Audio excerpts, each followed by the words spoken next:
I've always got my wishbone. Yeah, tell me with this mission. Hiya, welcome back to the channel. So today we are fixing a knocking ball joint on the Citroen. Can't really demonstrate it too well because when I'm driving you can't really hear it that well because the exhaust is loud, which is one of the benefits of having a loud exhaust. You don't hear the car falling apart around you. But I'm going to remove the wishbone and then I'm going to repair the ball joint and then refit the wishbone. So not only will you learn in this video how to replace the wishbone if that's what you want to do, but you should also learn how to possibly repair a ball joint. Don't try this at home, it might not work. It probably won't work, but I'm going to try it anyway. So the next part of the process is obviously going to be to remove this wheel. Yes. And then place the wheel under the sill, which is so far away from it that it's not going to do anything if the car falls off the jack, but safety first and all that. Right, anyway, let's have a look at what we've got to do next. And we'll start by trying to lubricate the bolts that I've got. That's not really going to do any good because that's rubber and WD-40 mixed with rubber that well. But mainly, if we look at this one, behind that hole there, right, try and get as much in there as I can. Because the bolt goes in from the front there, and then it's got a captive nut behind there. And if it seizes up on that and starts spinning round, it's going to be a right fuck about. Also, we've got this one for the drop link, which wants to be lubricated effectively, and this one for the ball bag, which I don't know if I can see, but if I lovingly place a bar in there, I don't know if that shows up on camera, but the ball joint's fucked. Let's start removing stuff. I'll start by carefully detaching the anti-roll bar from the wishbone. Now this is under a lot of tension because I've only got one side of the car jacked up. So if you jack both sides up, it does make this empty, but fuck it. And next, I'm going to remove the ball joint, which in my case is a 19mm, but sometimes they are different, like 18s and stuff, but it's fucking tight. And now we've got it moving, what we do want to be careful of is not to pull. So if it's stiff on the threads, I mean this is quite free because I put a load of WD-40 on it, but if it wasn't, and I was having to use a lot of force to turn this, then sometimes it can cause that ball joint to crack out, and then it all spins, and then it's a pain in the arse. And the only way around that, not the only way, but the easiest way around that then usually, if the whole thing is spinning, and that's all spinning, is you need to put a lot of force on this, and basically bar it up so it gets friction into that again, to hold it still. Try and avoid that if you can though, because that's just like a proper penis pulsator that you don't want to have. So I'm going to take this all the way off. Nice and lovely. Yes. And then I'm going to remove this 17, which goes that way.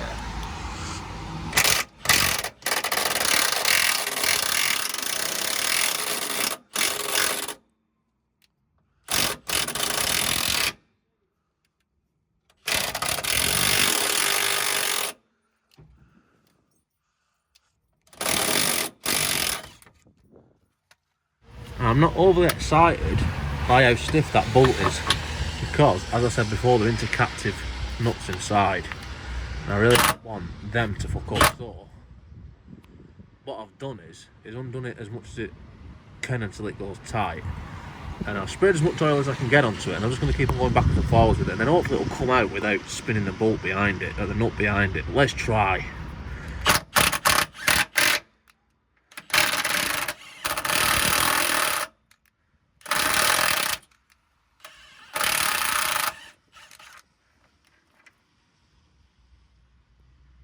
Yes. That's now that shitter's out, that shitter's off, the nut's off that shitter, and I've got this one left to do. So I'd say that we're probably at the point of no return. So of course, it's fucking pissing down. Wonderful. Now let's get on with the shitter.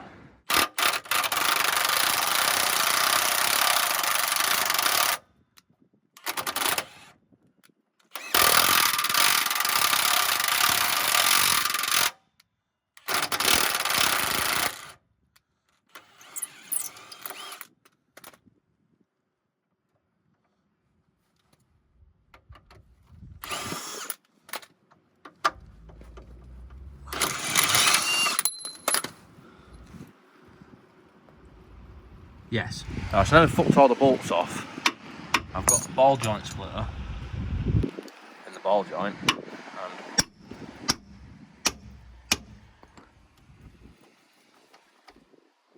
yes. Now that is carefully removed. And well, it should come out, but it's not doing. Right, and after a brief tug of war, I've got it, so it is moving. And sometimes this just happens. Sometimes they just get, you know, they just don't want to come out. And just something to be aware of.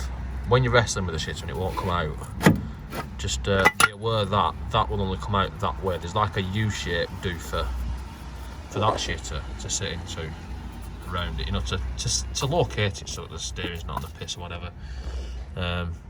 And yeah, it won't come out this way. You've got to do it that way. So let's go and refurbish this Wishbone. You know, make it into a brand new one, and then refit it. Right, so if you have a closer look at this shitter, we can see that it's shagged. And obviously that rubber's shagged, which you're gonna have to replace at the same time as refurbishing this full arm. But first, let's try and take the play out of it. So we see that now it's got movement in it, as I've just pointed out. So if we turn it upside down, hold it in place, and then drill a small hole in the cap with the blunt drill bit. Right, so now we've drilled a hole in the back cap, we can actually see the ball joint through there. And the plan is, I mean, there's like nylon and shit in there that takes up the space. So the plan is, got a hot glue gun, and I'm going to inject hot glue into there under high pressure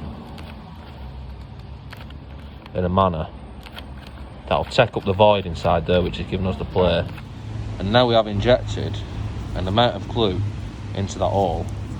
I don't know if this will show up on camera, but there's actually no movement in it whatsoever. So that is obviously a brand new ball joint, made to the original design specifications.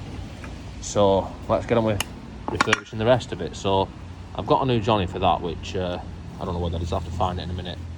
And this we'll just clean up with a wire brush. And obviously we'll give it a nice coat of paint as part of the refurbishment process, nice and carefully.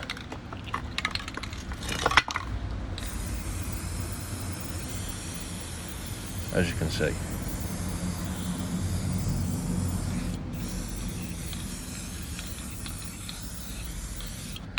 Right, so just leave that to dry, and then when it's dry I can just wipe off the paint round there and put a new rubber Johnny on there and then fit it back to the shitter.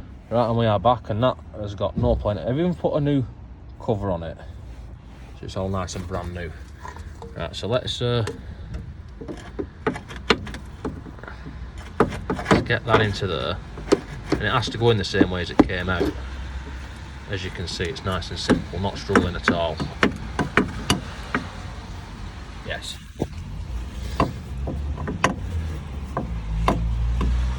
Very awkward with one hand. Got there in the end, and I've even put a bolt in it so it can't fall out. So next, I'm going to get that, well, ballast pivoted round to there. But as you can see, it's not going all the way in. I don't really want to knock it because I don't want to chip my brand new paint job. So let's try and get it in with a bit of force. But I'll have to do that off camera because I need both my hands. Right, so we're nearly there.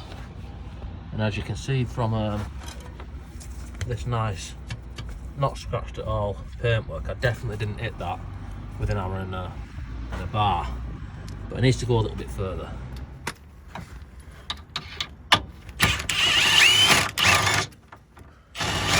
Yes. And that isn't quite aligned. Now it's aligned on one hole, but not to the other hole. So I'm going to stick this in and just put a lever against it.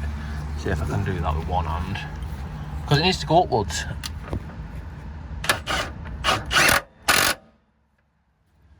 Yes.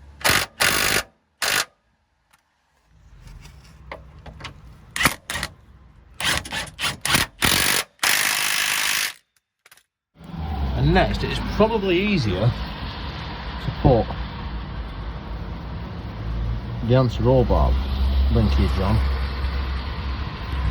before we put that ball joint in, because it's easy to pull that down. Yeah, I think it'll be easy to do. That's which way I'm going to do it. Do it whichever way you fucking want. I did mean to tighten that up because it was really exciting, but I didn't have the camera recording, so we missed it, and now it's tight. It's just unfortunate. So now I need to lever this down and get that into there. Now, as I've said before, this would be easier to take the weight off the other wheel, but anyone who knows me in this channel knows that I do like struggling and making things harder. So I'm going to struggle and use this bar to lever that down, and obviously scratching all the paintwork that I've just lovingly applied to get this ball joint into here.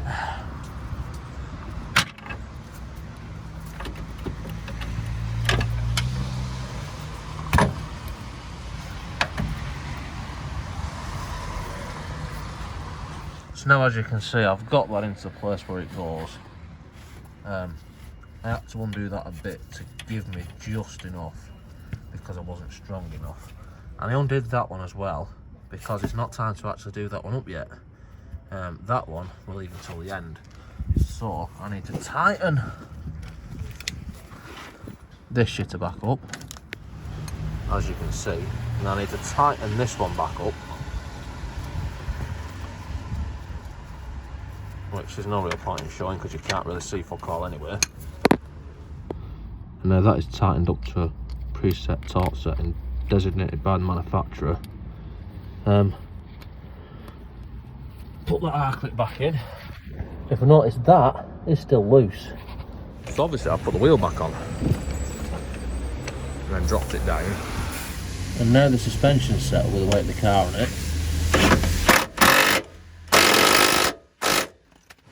Now the shitter's back on its wheels and all back together, that is an indication that we have completed the task. If you're messing about with suspension, it's always advised to get the tracking checked afterwards and obviously torque everything up to the manufacturer's specific torque settings. But yeah, that's it. Don't forget to like, comment, subscribe, all the usual kind of shit. And check out my Instagram. And I'll see you next time.